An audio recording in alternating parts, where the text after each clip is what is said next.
अस्सलाम वालेकुम। Google analytics की चौथी क्लास में खुश आमदीद। पहली तीन क्लासों में हमने अकाउंट बनाने के बाद जो उसका मेन और इंटरफेस था उसको हमने डिस्कस किया था। उसको डिस्कस करने के बाद फिर हमने बात की है लास्ट क्लास में रियल टाइम के सेक्शन की। रियल टाइम के सेक्शन को हमने डिस्कस करने की कोशिश की है। और अब उसके बाद आज हमारा जो सेक्शन है जिसको आज हम डिस्कस करने जा रहे हैं वो है ऑडियो सेक्शन, ऑडियंस सेक्शन को डिस्कस करने लगे हैं हम। लेकिन उससे पहले मैं एक बात आपको बिल्कुल साफ अल्फाज में बता दूं कि अगर आप प्रैक्टिस नहीं कर रहे हैं, अगर आपके पास प्रैक्टिकली ये चीज़ें ऑलरेडी इंस्टॉल्ड नहीं है, तो ये सारी मेहनत और ये सारी वीडियोस देखना आपका फजूल है। बेहतर है कि उसको स्किप कर जाएं, क्योंकि मुझे अपने वास्ट टाइम या फिर मुझे अपने पर्सनल बेनिफिट्स आपसे कोई नहीं चाहिए। मेरा जो मेन मकसद है वो है सिखाना, और सिखाने में ही मज़ा तब आएगा जब आप इन चीज़ों को प्रैक्टिकली साथ साथ एक्सप्लोर करेंगे। क्योंकि अगर आप एक्सप्लोर नहीं कर रहे हैं, वीडियोस देखकर सबको यही लगता है कि जनाब फॉर द टाइम बीइंग कि उसे सब कुछ समझ आ रहा है, वो सब कुछ कर सकता है। लेकिन आहिस्ता आहिस्ता आहिस्ता आहिस्ता ये है कि वो चीज़ें उसको कंफ्यूज करती रहती हैं, क्योंकि थ्रू आउट द वर्ल्ड जो है वो चीज़ें डेली बेसिस पर अपडेट हो रही है, नए नए उसके अंदर चीज़ें ऐड की जा रही होती हैं, नए नए एल्गोरिदम्स ऐड किए जा रहे होते हैं, तो फिर प्रॉब्लम बनती है। तो आज का जो हमारा ऑडियंस का जो सेक्शन है जिसको आज हम डिस्कस करने लगे हैं, जिसमें हम ऑडियंस को एक्सप्लोर करने की कोशिश करेंगे। एक चीज़ मैं यहाँ पर आपको ये बता दूँ, कुछ चीज़ें ऐसी हैं जिनको अभी इनिशियल लेवल पर आपसे शेयर करना या आपके सामने डिस्कस करना आपको कंफ्यूज करने के बराबर होगा। तो मैं कोशिश करूंगा जो चीज़ें मुझे लगेंगी कि अभी वो आपसे डिस्कस ना की जाएं, आपके कन्फ्यूजन की वजह वो चीज़ें बनेंगी, तो उनको मैं फ़िलहाल स्किप करूंगा। तो आपने परेशान नहीं होना। लेटर ऑन हम उसको जो है वो जब डिस्कस करने लगेंगे बाकी चीज़ों को, तो हम उसको ज़रूर उसको कंप्लीट कर लेंगे। ठीक है जी। तो सबसे पहले यहाँ पर ओवरव्यू है। ओवरव्यू में वही होता है कि जिसमें ओवरऑल जो नीचे सब सेक्शंस बने हुए होते हैं उनका डाटा वहाँ पर होता है। तो फिलहाल हम ओवरव्यू को छोड़ देते हैं, हम शुरू करते हैं एक्टिव यूज़र्स से। एक्टिव यूज़र्स का ये एक टैब है जनाब। इसके ऊपर जब हम यहाँ पर आएंगे तो यहाँ पर अभी हमें एक्टिव यूज़र्स के हमारे स्टैट यहाँ पर दिखाना में शुरू कर देगा कि एक्टिव यूज़र हमारे कितने हैं। लाइक ये देखें कि ये एक दिन में एक्टिव यूज़र कितने हैं, ये 7 दिन में एक्टिव यूज़र कितने हैं, 14 दिन में एक्टिव यूज़र कितने हैं, और ये 28 दिन में एक्टिव यूज़र कितने हैं। क्योंकि ये साइट हमने अभी अभी लिंक की है, तो हमारे पास ये डाटा 1-2 दिन पहले से ही दिखाना शुरू करेगा। 14 या फिर 28 दिन का डाटा इसके पास मौजूद नहीं होगा। इसी तरीके से ये देखें यहाँ पर एक्टिव यूज़र हैं। अच्छा, इसमें यहाँ पर जब हम ये माउस ओवर करते हैं यहाँ पर, तो आप ये देखेंगे आकर के यहाँ पर ये बता भी रहा है कि एक्टिव यूज़र क्या होते हैं। The number of unique users who had at least one session with in last day. मतलब ये क्योंकि हमने एक दिन का किया हुआ है, तो इसलिए ये एक्टिव यूज़र एक दिन के दिखा रहा है जिन्होंने एक दिन में हमारी वेबसाइट के ऊपर सेशन जनरेट किया है। इसी तरीके से यहाँ पर आएंगे तो ये वो एक्टिव यूज़र होंगे जो पिछले 7 दिनों में हमारे वेबसाइट के ऊपर आए और उन्होंने सेशन वहाँ पर क्रिएट किया। इसी तरीके से 14 और ये फिर 28 दिन के। जिस तरीके से दिन बढ़ते जाएंगे यूज़र भी यहाँ पर बढ़ते जाएंगे, उनकी रेशो वगैरह यहाँ पर बनती जाएगी। इसी तरीके से हम ऊपर यहाँ पर ग्राफिकल शेप में आप यहाँ पर देख सकते हैं। आप ये 7 दिन को जब क्लिक करेंगे तो ये 7 दिन का आपको हमें दिखाएगा। इसी तरीके से हम 14 दिन को क्लिक करेंगे, फिर 28 दिन को। जैसे कि मैंने पहले बताया कि साइट हमने क्योंकि आपको समझाने की गर्ज से 2 दिन पहले सिर्फ लिंक की है, तो इसीलिए फ़िलहाल ये हमारे पास 2 दिन पहले का रिकॉर्ड है, तो वही 7, 14 और 28 दिन का कंसिडर किया जाएगा। तो ये यहाँ पर हमारे पास एक्टिव यूज़र की स्टेट है। एक्टिव यूज़र्स हम यहाँ से देख सकते हैं। इसी तरीके से हम यहाँ पर नीचे आएंगे, यहाँ पर लाइफ टाइम वैल्यू है। बेसिकली लाइफ टाइम वैल्यू वो होती है जो साइट्स ई कॉमर्स की साइट्स हैं, जो ऑनलाइन सेल जो कर रही हैं, सेलिंग साइट्स हैं, वो जो डाटा उनके लिए यहाँ पर बताया जाता है कि यहाँ पर वो दिखा रहे होते हैं कि यूज़र आपके कितने हैं, एक्टिव यूज़र जो हैं वो कितने हैं, और वहाँ से उस यूज़र से आपने रेवेन्यू कितना जनरेट किया है। क्योंकि हमारी साइट का, मेरी जो ये हमने साइट लिंक की है, इसका मकसद ये है कि आपको प्रैक्टिकली चीज़ें करके दिखाना। तो हमारा मकसद रेवेन्यू जनरेट करना नहीं है। हमारी ई कॉमर्स वेबसाइट या हमारी सेलिंग वेबसाइट या सर्विसेज वाली वेबसाइट नहीं है, तो इसलिए यहाँ पर हमें ये चीज़ें शो नहीं हो रही है। लेकिन अगर आपकी साइट ई कॉमर्स या फिर ऑनलाइन सर्विसेज देने की ऐसी कुछ साइट्स हैं, तो यहाँ पर ये आपको बाकी स्टैट्स भी शो होना शुरू हो जाएंगी। इसके बाद ये है क्या कहते हैं, कोहॉर्ट एनालिसिस है। इसको हम अभी छोड़ रहे हैं, ये हम इसको इंशाल्लाह लेटर ऑन डिस्कस कर लेंगे, क्योंकि अगर अभी बताऊंगा तो चीज़ें आपके जहन में मिक्सअप हो जाएंगी और उसका शेक बन जाएगा, और शेक में बनाने के मूड में बिल्कुल नहीं। उसी तरीके से हम इसको स्किप करके नेक्स्ट हम आ जाते हैं ऑडियंसेस की तरफ। अच्छा जी, ये ऑडियंसेस का जो टैब है इसके अंदर आपको ये बता रहा है कि डेमोग्राफिक्स बता रहा है कि आपकी जो ऑडियंसेस हैं उनके डेमोग्राफिक्स क्या हैं और उनकी क्या क्या स्टैट्स हैं सारे, कि मेल्स कितनी है, फीमेल्स कितनी है। ये सारी चीज़ें यहाँ पर आपको ये बताने कि यहाँ पर इसमें जो है रिपोर्ट की शक्ल में आपको ऑडियंसेस के टैब के अंदर नज़र आना शुरू हो जाएंगी। ये हमारा ऑडियंस टैब है, मेल्स फीमेल्स और वट एवर। इसके बाद ऑडियंस को फिर स्पेसिफाई भी किया जाता है इसके एज जेंडर्स के हिसाब से। ठीक है, ये हो गया। उसके बाद यूज़र एक्सप्लोरर की अगर हम बात करें, इसमें ये देखें, कोई भी एक चीज़ पहले आप समझ लें कि कोई भी यूज़र जब भी हमारी वेबसाइट को विज़िट करता है तो वो उसको एक पर्टिकुलरली क्लाइंट आईडी एलोकेट या फिर असाइन कर दी जाती है। जिस तरह से फ़र्ज़ करें अगर मैं किसी साइट के ऊपर विज़िट करूँगा तो मुझे कोई इसी तरीके की पर्टिकुलरली कोई आईडी एक असाइन कर दी जाएगी और वो आईडी मेरे ही नाम से एक तरह से वहाँ पर बन चुकी होगी। अब इसमें हम क्या कर सकते हैं यहाँ पर, अब ये देखें हम कि यूज़र एक्सप्लोरर बड़ा इंटरेस्टिंग टॉपिक है ये। इसके अंदर आपको ये बताया जा रहा है कि उसने सेशन कितने बनाए हैं, फ़लाँ यूज़र जो आया है इस आईडी वाला 3 सेशन बनाए हैं, ठीक है। उसका एवरेज ड्यूरेशन क्या रहा है वो ये बताएगा यहाँ पर कि कितनी देर वो आपकी साइट के ऊपर उसने स्टे किया है, बाउंस रेट क्या है, 100% है रेवेन्यू, क्योंकि मैंने आपको पहले बताया कि हमारा पर्पज़ रेवेन्यू जनरेट करना नहीं है साइट का, तो रेवेन्यू यहाँ पर 0 शो होगा, ट्रांजैक्शंस ज़ाहिर ये चीज़ें बाकी नहीं आएंगी। इसको हम फर्दर एक्सप्लोर भी कर सकते हैं। इसके ऊपर क्लिक अगर हम करें इस तरीके से तो ये देखेंगे आपके यहाँ पर अभी हमें बता रहा है कि ये सेशन जो उसने एक हमारी साइट के साथ उसने बनाया, इंटरेक्ट किया, उसमें सेशन ड्यूरेशन है, रेवेन्यू के मैं फिर वही बात करूँगा जो पहले की थी, किस टाइम वो आया, कहाँ से वो आया, कि किसी सोशल मीडिया प्लेटफॉर्म से, किसी लिंक से आया, फिर ऑर्गेनिकली गूगल सर्च के थ्रू आया। तो ये चीज़ यहाँ पर बता रहा है कि जनाब 12 दिसंबर को 6:16 पर आया, 11 दिसंबर को भी ये बंदा आया था 10:07 पर और ऑर्गेनिक सर्च के ज़रिए ही आया था। ये यहाँ पर साइट पर अगर हम देखेंगे क्लाइंट की आईडी है, ये उसके क्यूरी आईडी है, उसके बाद लास्ट डेट कब वो आया था, उसके बाद डिवाइस उसके पास कौन सी थी, मोबाइल डिवाइस थी, प्लेटफॉर्म उसका कौन सा था, वेब था, उसके बाद एक्विजिशन के कहाँ से वो उसको भेजा गया था, तो किस डेट को भेजा गया था वो ये है, और चैनल उसका ऑर्गेनिक सर्च था, मीडियम उसका ऑर्गेनिक था, गूगल के थ्रू ही वो बंदा यहाँ पर आया था। कैंपेन हमने, क्योंकि यहाँ पे कैंपेन हमने सेट की नहीं है तो इसीलिए यहाँ पर कैंपेन कोई हमें शो हो नहीं रही है। इसी तरीके से हम डेमोग्राफिक्स के ऊपर अगर चलें, डेमोग्राफिक्स को अगर हम देखते हैं तो डेमोग्राफिक्स के अंदर हमें यहाँ पर एक मैं आपको दिखा सकूँ तो ये हमें एज वाइज भी बताएगा। ये देखें अभी लोड हो जाए तो मैं आपको दिखा सकूँ।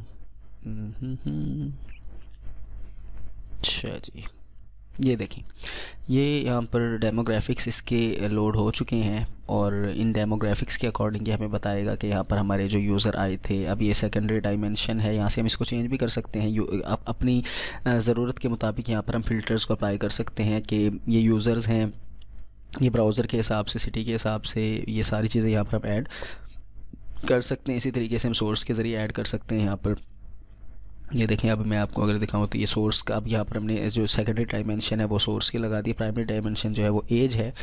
तो इसी तरीके से हम इसको फर्दर भी हम एक्सप्लोर कर सकते हैं अपनी ज़रूरत के मुताबिक। और इसी तरीके से हम ये इनका कंपैरिजन भी कर सकते हैं कि यूज़र का कंपैरिजन हम किसी भी एक मैट्रिक्स के साथ, हम मैट्रिक्स के साथ, जैसे ये देखें मैं आपको दिखाऊं साइट यूजेज के साथ ये हम कंपैरिजन कर सकते हैं, यूज़र का न्यू सेशन के साथ हम कंपैरिजन यहाँ पर कर सकते हैं। इसी तरीके से हम कर सकते हैं कि बाउंस रेट के साथ भी हम कर सकते हैं कि बाउंस रेट यहाँ पर क्या था, ये भी यहाँ पर हमें दिखाया जा सकता है कि उसके यहाँ पर फिर ग्राफ्स बन के आ जाते हैं कि यूज़र कितने हैं और बाउंस रेट कितने। ये देखें ये यहाँ पर इस तरीके से बनकर आ रहे हैं। इसी तरीके से हम इनको फर्दर अगर हम करना चाहें तो इसके बाद हम इसको कर सकते हैं कि एवरेज सेशन ड्यूरेशन कितना है वो भी हम ये देख सकते हैं। देखें ये यूज़र हैं और ये एवरेज सेशन उनका ड्यूरेशन है। उसके बाद यहाँ से हम इसको भी चेंज कर सकते हैं, हम सेशंस के साथ इसका कंपैरिजन कर सकते हैं। तो हम जो अपनी अपनी ज़रूरत के मुताबिक डिफरेंट कंपैरिजन हम यहाँ पर कर सकते हैं। ये डे के हवाले से, ये वीक के हवाले से भी हम कर सकते हैं और ये हम मंथ के हवाले से भी कर सकते हैं। तो ये हम इसके अलावा हम और सेगमेंट यहाँ पर ऐड भी कर सकते हैं अपनी ज़रूरत के मुताबिक। ये चीज़ें मैं फ़िलहाल उनको टच नहीं करूँगा ताकि आपको कन्फ्यूजन ना हो, लेकिन हम मोबाइल ट्रैफिक के ज़रिए कर सकते हैं कि ये मोबाइल ट्रैफिक का सेगमेंट है हमारा कि भाई कौन सी ट्रैफिक थी जो मोबाइल के ज़रिए आई थी। तो ये देखें ये 100% यूज़र्स हैं और ये हम इसके अंदर फर्दर चीज़ें ऐड कर सकते हैं कि 18 से 24 साल वाले हैं या 25 से 34 वाले हैं, कौन सी एज हो, क्या हो, वो सारा हमें दिखाओ तो वो यहाँ पर हमें दिखाया जा सकता है। तो ये सपोज़ हम इसको कर लेते हैं और सेव कर लेते हैं। तो ये अब हमें बता रहा है कि इसमें प्राइस ब्रैकेट में, एज ब्रैकेट में कोई भी नहीं आ रहा। इसी तरीके से हम यहाँ पर फिर मेल फीमेल भी कर सकते हैं और अननोन भी कर सकते हैं। तो ये इस तरीके से यहाँ पर हमें, अब ये हमारा ये फ़िल्टर यहाँ पर लग चुका है और इसको हम सेव कर लेते हैं। ठीक है, तो इसको हमने सेव करने के बाद अब ये जो यहाँ पर एक सेगमेंट है, जिस तरह से ऑल सेगमेंट है, इसको हम डिस्कार्ड चेंजेस कर रहे हैं क्योंकि हमने उसके ऊपर जो चेंजेस की थी वो फ़िलहाल हमें हमारी साइट 2 दिन पहले हमने लिंक किया तो हमें वो वहाँ पर कोई फ़िलहाल शो कर नहीं रहा है। तो ये यहाँ पर उसके बाद फिर एक्विजिशन है, भाई कहाँ से आए, न्यू यूज़र थे, पुराने थे, सेशन कितना बनाया उन्होंने, बाउंस रेट क्या रहा उनका, कन्वर्जन उन्होंने कितनी की, किस हिसाब से। किसी तरीके से यहाँ पर जेंडर्स की अगर हम बात कर लेते हैं तो ये जेंडर्स हैं और इन जेंडर्स में अगर आप देखेंगे तो मैं आपको अगर दिखा सकूँ तो ये देखें अब ये जेंडर से वही बात है कि 1 मिनट में यहाँ से ना आप डेट सेट कर लेता हूँ 6 से 12, ये हम इसको चेंज भी कर सकते हैं अपनी ज़रूरत के मुताबिक, डेट्स को हम चेंज कर लेते हैं। ठीक है, ये यहाँ पर आ गया एक्सप्लोरर, ये ऊपर बना हुआ है हमारा, और यहाँ पर सेकेंडरी डायमेंशन है, प्राइमरी डायमेंशन है जेंडर, और सेकेंडरी डायमेंशन है, इसके अंदर हम ऐड कर लेते हैं, कोई भी चीज़ ऐड कर सकते हैं, हम बिहेवियर को ऐड कर सकते हैं हम, इसके अलावा हम कस्टम वेरिएबल्स भी बना सकते हैं, ई कॉमर्स के, सोशल के बना सकते हैं, इसके अलावा यूज़र्स के बना सकते हैं कि उनकी एज क्या है, उनकी कैटेगरी क्या है, उनके ब्राउज़र्स कौन से हैं। तो ये हम चीज़ें यहाँ पर ऐड करके इनको हम यूज़ कर सकते हैं अपनी ज़रूरत के मुताबिक और देख सकते हैं। तो ये बेसिकली वो कुछ ऐसे स्टैट्स हैं कि जो हमें हमारी मार्केटिंग के अंदर, हमारी गूगल एड्स के अंदर ये चीज़ें हमारे लिए बहुत ज़्यादा हेल्पफुल साबित होती हैं, हमें बहुत ज़्यादा हमारे काम आ सकती हैं। इसको हम देख सकते हैं। उसके बाद नेक्स्ट हम आ जाते हैं कि लेकिन वही चीज़ें की बात है कि ये चीज़ें बार बार प्रैक्टिस करने से ही एक्सप्लोर होंगी और आपको बेहतर तरीके से समझ आएंगी। सिर्फ यहाँ पर सुन लेना ही आपके लिए काफ़ी नहीं होगा।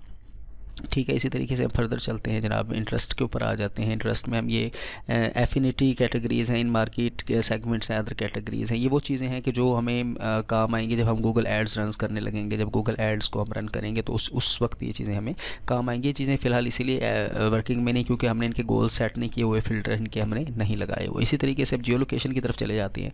अब हम ये देखना चाह रहे हैं कि जनाब हमारे पास जो आए हैं यूज़र, उनकी लैंग्वेजेस क्या हैं, उनके अगर हम लैंग्वेजेस को देखना चाह रहे हैं कि हमारे पास जो आए हैं उनकी लैंग्वेजेस। अब ये देखें यहाँ पर, ये क्योंकि ये फ़िल्टर ऑलरेडी सेट है तो हमें ये बता रहा है कि 103 लोग थे जो कि इंग्लिश थी। इसी तरीके से जिनकी लैंग्वेज थी 38 लोग हैं। फिर ये हैं पाकिस्तानी 3, इस तरह करके ये ऑनवर्ड हमें दिखा रहा है सारी चीज़ें। इसके बाद ये हमें न्यू यूज़र दिखा रहा है कि 147 है, सेशन 171 बने, बाउंस रेट ये बना, पेज सेशन ये रहा, एवरेज जो है एवरेज सेशन ड्यूरेशन 2 मिनट और 40 सेकेंड रहा। और वो फिर गोल वॉल्यूम वैल्यू हमारी, क्योंकि हमने वो डिफ़ाइन नहीं की हुई, गोल्स अभी हमने नहीं बनाए हैं तो इसलिए वो यहाँ पर 0 शो कर रहा है। ठीक है, इसी तरीके से हम यहाँ पर लोकेशन पे आ जाते हैं क्योंकि हमारी टोटली पाकिस्तानी लोगों के लिए वेबसाइट है एक, तो इसमें डेफिनेटली ट्रैफिक जो भी पाकिस्तान ही होगी। ये देखें तो ये पाकिस्तानी ट्रैफिक थी यहाँ पर जनाब, और ये इस तरीके से ये लोग यहाँ पर, हमारे पास ये सारे स्टैट्स मौजूद हैं यहाँ पर। ये हमें टारगेटिंग के लिए काम आते हैं, एड्स की टारगेटिंग के अंदर हम इनको इस्तेमाल कर सकते हैं। इसी तरीके से हम बिहेवियर्स में आ जाते हैं। बिहेवियर्स के अंदर अब न्यू वर्सेस रिटर्निंग है। न्यू वो होते हैं जो कि पहली दफ़ा हमारी साइट के ऊपर विज़िट कर रहे हैं, ये न्यू विजिटर है 147 हैं जो कि पहली दफ़ा हमारी साइट के ऊपर आए हैं, इसलिए ये न्यू यूज़र है। और ये रिटर्निंग विजिटर वो है जो पहले हमारी वेबसाइट पर किसी भी टाइम, किसी भी दिन में वो पहले एक सेशन जनरेट कर चुके हैं, तो ये वो है 17। 147 नए हैं और 17 वो है जो कि पहले चक्कर ला चुके हैं कह रहा हूँ। ये सेशन इन्होंने 147 बनाए, इन्होंने 24 बनाए और ये आगे फिर उनका बाउंस रेट वगैरह, जो ये चीज़ें मैं आपको पहले बता चुका हूँ। इसी तरीके से हम यहाँ पर फ्रीक्वेंसी और रिसेंसी। फ्रीक्वेंसी बेसिकली ये होती है कि ये 147 लोग आए, इन्होंने, अब रिसेंसी में ये होता है कि इन्होंने इंटरेक्ट किन किन पेजेस के साथ किया, कितने पेजेस के साथ किया। तो 147 आए, इन्होंने जो इंटरेक्ट किया 246 पेजेस के साथ किया। ये जो 17 वो लोग थे जो कि पहले हमारी वेबसाइट के ऊपर हमारी विज़िट कर चुके हैं, मतलब रिटर्निंग है ये, उन्होंने 29 पेजेस के साथ इंटरेक्ट किया। इसी तरीके से ये 3 और लोग थे जिन्होंने 18 पेजेस के साथ इंटरेक्ट किया। तो ये बेसिकली फ्रीक्वेंसी और रिसेंसी हो जाती है। इसमें आपको बताया जा रहा होता है कि कितने पेज व्यूज़ पे वो गए, व्यूज़ उन्होंने अवेल किए और कितने सेशंस उन्होंने वहाँ पर क्रिएट किए। इसी तरीके से फिर फर्दर ये है इंगेजमेंट आ जाती है। इंगेजमेंट की अगर हम बात कर लेते हैं तो इंगेजमेंट में हमें यहाँ पर ये चीज़ मिल रही है कि जनाब ये जो सेशन, मतलब ये बेसिकली सेकंड्स के अंदर बताते हैं कि कौन से यूज़र आपकी वेबसाइट पर कितनी देर उसने स्टे किया। 0 से 10 सेकंड के दौरान 0 से 10 सेकंड तक का जो स्टे किया वो 131 लोग थे जिन्होंने 133 पेज व्यूज़ भी किए। इसी तरीके से 11 से 30 सेकंड तक, मतलब आधे मिनट तक 2 लोग थे, फिर 1 मिनट तक के 5 लोग थे। इसी तरीके से ये फिर आगे पूरा यहाँ पर आपको नज़र आ रहा होगा कि पूरी एक लाइन बनी हुई है, पूरा एक ये यहाँ पर रॉज और कॉलम्स बने हुए हैं जो कि डिफ़ाइन कर रहे हैं पेज व्यूज़ और सब चीज़ों को। मेरा ख्याल है ये भी कोई इतना मुश्किल नहीं है, आपको बआसानी समझ आ जाएगा। इसी तरीके से टेक्नोलॉजी की बात कर लेते हैं। इसी के अंदर फिर हमें यह भी पता चल जाता है, अभी देखें कितनी डिटेल टारगेटिंग हो रही है कि हमें हर चीज़ पता चल रही है। हम बआसानी अगर हम डिजिटल मार्केटिंग या एसईओ करने जा रहे हैं तो बआसानी इन चीज़ों को हम नोट डाउन करके फर्दर इनको टारगेट कर सकते हैं। इसी तरीके से अब ये ब्राउज़र की हिस्ट्री हमें यहाँ पर बताया जाएगा कि ब्राउज़र और ऑपरेटिंग सिस्टम, OS कहते हैं ऑपरेटिंग सिस्टम को, कि ऑपरेटिंग सिस्टम कौन सा है। ये देखें जी, 121 लोगों के पास क्रोम था और ये 10 लोगों के पास एंड्रॉयड वेब व्यू था, फिर किसी के पास ये 6 UC ब्राउज़र और ओपरा, फायरफॉक्स, सफारी, एज, सफारी और सैमसंग इंटरनेट वगैरह, ये सारे यहाँ पर हमारे पास ब्राउज़र की डिटेल्स भी यहाँ पर आ रही है। इसी तरीके से नेटवर्क्स की भी अगर हम बात करें तो यहाँ पर हमें इवन के नेटवर्क्स का भी पता चलता है कि कौन से लोगों ने, अब यहाँ पर क्योंकि हमने नेटवर्क सेट नहीं किया हुआ तो इसलिए मेंशन नहीं कर रहा है, लेकिन अगर हम यहाँ पर इसको सेट कर लेंगे तो टेलीनॉर वारिद जो भी है वो भी यहाँ पर शो हमें होना शुरू हो जाएगा। इसके बाद जनाब मोबाइल के अगर हम आते हैं तो यहाँ पर डिवाइसेस को अगर हम चेक कर लेंगे तो यहाँ पर हमें ये भी बताएगा कि अगर मोबाइल से कोई लोग आए हैं तो कितने कितने लोग कहाँ कहाँ से आए। देखें जी, एप्पल आईफोन से 4 लोग आए, ओप्पो का ये जो मॉडल है A5s से 4 लोग आए, हुआवे से इतने लोग आए, मेट 10 लाइट से, ओप्पो से इतने आए, और ये फिर इस तरीके से ये सारा यहाँ पर हमें स्टैट्स हमें यहाँ पर दिखाए जा रहे हैं, बताए जा रहे हैं। तो ये हमें ये देख लें कितना ब्रीफली हमें चीज़ों को हमारे सामने एक्सप्लेन कर रहे हैं। इसी तरीके से ये है क्रॉस डिवाइसेस है, इसको सेट करना पड़ेगा हमने क्योंकि कॉन्फ़िगर नहीं की हुई है तो ये हमें फ़िलहाल यहाँ पर इसकी कॉन्फ़िगरेशन करनी पड़ेगी, इसलिए फ़िलहाल हम इसको स्किप कर रहे हैं। इसके बाद हम मूव करते हैं कस्टम्स की तरफ, और कस्टम्स में वेरिएबल्स हैं, ये चीज़ें सारी वही हैं कि जो हम पहले भी डिस्कस कर चुके हैं, उन्हीं चीज़ों को यहाँ पर डिफ़ाइन दोबारा से किया गया है कि यहाँ पर हम अपनी मर्ज़ी के वेरिएबल भी डिफ़ाइन कर सकते हैं अपनी ज़रूरतों को पूरा करने के लिए। बेंच मार्किंग क्या होती है जी? बेंच मार्किंग वो होती है कि हम कुछ प्रोटोकॉल्स, कुछ गाइडलाइन सेट कर लेते हैं और हम चाह रहे होते हैं कि उनको फॉलो किया जाए, तो ये वो सारी चीज़ें होती हैं। ये कस्टम वेरिएबल्स होते हैं यहाँ पर, जो कि ऑटोमेटिकली बाय डिफ़ॉल्ट होते हैं, और यहाँ पर यूज़र डिफाइंड होते हैं, जो कि हम कस्टम्स की बात मैं कहाँ पर पहुँच गया, हाँ, ये यूज़र्स फ्लो की बात कर लेते हैं बेंच मार्किंग के अंदर। ये जी यूज़र फ्लो हमारे सामने यहाँ पर आ जाएगा। अभी मैं आपको दिखा सकूँ तो ये देखें, अब ये जो यूज़र हमारी ये भी बड़ी इंटरेस्टिंग सी चीज़ है। यूज़र हमारी जो वेबसाइट के ऊपर आए, पाकिस्तान से आए, वो उसके बाद 171 लोग जो आए थे, ये यहाँ पर ये देखें 6 दिसंबर से 12 दिसंबर तक ये जो 171 लोग हमें दिखा रहा है कि आए, उसमें से 89 जो लोग थे वो फलां इस पेज पे गए, और वहाँ से फिर उन्होंने इसी तरह, ये देखें ये मेन पेज है बेसिकली हमारा, लैंडिंग पेज जिसे मैं कहता हूँ या हम कहते हैं। यहाँ से फिर इतने लोग 89 यहाँ पर गए, 59 यहाँ पर गए, 15 यहाँ पर गए, और ये देखें पाइप बने हुए आ रहे हैं। ये सब लोग इधर इन्होंने इस साइट्स को विज़िट किया। फर्दर इसके बाद कुछ लोग यहाँ पर भी गए, यहाँ पर भी गए, यहाँ पर भी गए, और इस तरीके से ये पूरा एक हमारे पास एक बंच बना हुआ आ रहा है बेसिकली, जो हमें बता रहा है कि इंट्रैक्शंस कहाँ पर किस यूज़र ने और कितनी देर के लिए की। तो ये है यूज़र फ्लो। तो बाकी इसके बाद ये हमारी जो कुछ चीज़ें थी जो कि मैंने आपसे कोशिश किया कि डिस्कस कर सकूं आपसे, और डिस्कस करने की भी कोशिश की। तो बाकी हमारे अभी बहुत सारे सेक्शंस पढ़े, लेकिन मेरी फिर वही आपसे रिक्वेस्ट है कि आप काइंडली एक चीज़ का ख्याल करेंगे, और वो यही है कि आप लोगों ने इसको बार बार प्रैक्टिकली इन चीज़ों को करके देखना है। अगर आप इन चीज़ों को प्रैक्टिकली नहीं करके देखेंगे तो ये चीज़ें बिल्कुल भी किसी काम की और किसी फ़ायदे की नहीं रहेंगी, और फिर ये सारी मेहनत भी आपकी ज़ाया हो जाएगी। फ़िलहाल के लिए इतना ही ऑडियंस के सेक्शन को आज हमने कवर करने की कोशिश की है। इमरान सेज़ मेरा चैनल है। अगर वीडियो पसंद आई है और चैनल पर इंफॉर्मेटिव मटेरियल वाकई ही आपको मिला है तो इस चैनल को सब्सक्राइब कीजिएगा, लाइक और शेयर कीजिएगा इस वीडियो को अपने दोस्तों के साथ, और इस चैनल को भी शेयर ज़रूर कीजिएगा। नेक्स्ट इंशाल्लाह एक्विजिशन का सेक्शन है। एक्विजिशन सेक्शन के अंदर हमारी बेसिकली जो बात होती है वो होती है कि हमारी ट्रैफिक जो मिल रही है वो कैसे और कहाँ से मिल रही है, उसके ऊपर हम बात करेंगे। क्या बात करेंगे वो नेक्स्ट वीडियो तक के लिए छोड़ते हैं, सरप्राइज़ है आपके लिए। ख्याल रखिएगा। अल्लाह हाफ़िज़।